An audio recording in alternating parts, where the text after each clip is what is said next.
ভারত ছেড়েছেন হাসিনা, আশ্রয় নিয়েছেন আরব আমিরাতের আজমানে। বাংলাদেশের সদ্য পদত্যাগ করে দেশত্যাগ করা প্রধানমন্ত্রী ও আওয়ামী লীগ সভানেত্রী শেখ হাসিনা ভারত ছেড়েছেন বলে কয়েকটি সূত্রে জানা গেছে।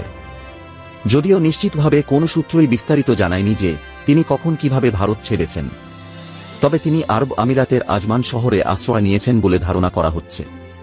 উল্লেখ্য, আরব আমিরাতের আজমানে শামীম ওসমানের নিজের একটি বাড়ি আছে বলে শোনা গেছে। এর আগে পদত্যাগ করেই দেশত্যাগ করেন শেখ হাসিনা। দেশত্যাগের পর তিনি ভারতে গিয়ে আশ্রয় নেন। সেখান থেকে ইউরোপ, আমেরিকা ও মধ্যপ্রাচ্যের বেশ কয়েকটি দেশে বাংলাদেশের কয়েকবারের সাবেক প্রধানমন্ত্রী শেখ হাসিনা রাজনৈতিক আশ্রয় চেয়ে ব্যর্থ হন। এর আগে সংযুক্ত আরব আমিরাতে শেখ হাসিনা রাজনৈতিক আশ্রয় চাইলে দেশটি রাজি হয়নি। ব্রিটেন, যুক্তরাষ্ট্র ও মধ্যপ্রাচ্যের অন্যান্য দেশগুলোর মতো সংযুক্ত আরব আমিরাতও শেখ হাসিনাকে রাজনৈতিক আশ্রয় দিতে স্রেফ মানা করে দেয়। কোন প্রেক্ষাপটে এবং কি শর্তে শেষমেশ আরব আমিরাত আজমাইন শহরে শেখ হাসিনাকে আশ্রয়ের অনুমতি দিয়েছে সে সম্পর্কেও সুনির্দিষ্ট কোন তথ্য এখনও নিশ্চিত করে বলা যাচ্ছে না। শেখ হাসিনার বাংলাদেশ ছেড়ে ভারতে থাকার ভিসার মেয়াদও শেষ হয়ে যায় বেশ কিছুদিন আগেই। এদিকে আন্তর্জাতিক কূটনীতিক মহলে শেখ হাসিনার ভারতে অবস্থান নিয়ে মোদী সরকারকে দেশের ভেতরে বাইরে যথেষ্ট চাপের মুখে পড়তে হয়েছে।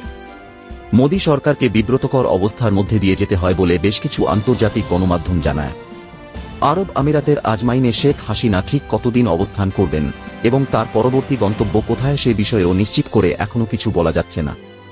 উল্লেখ্য, গত ৫ আগস্ট বাংলাদেশে ছাত্র জনতার অভ্যুত্থানে শেখ হাসিনা বাংলাদেশের প্রধানমন্ত্রীর পদ থেকে ইস্তফা দিয়ে দেশত্যাগ করেন।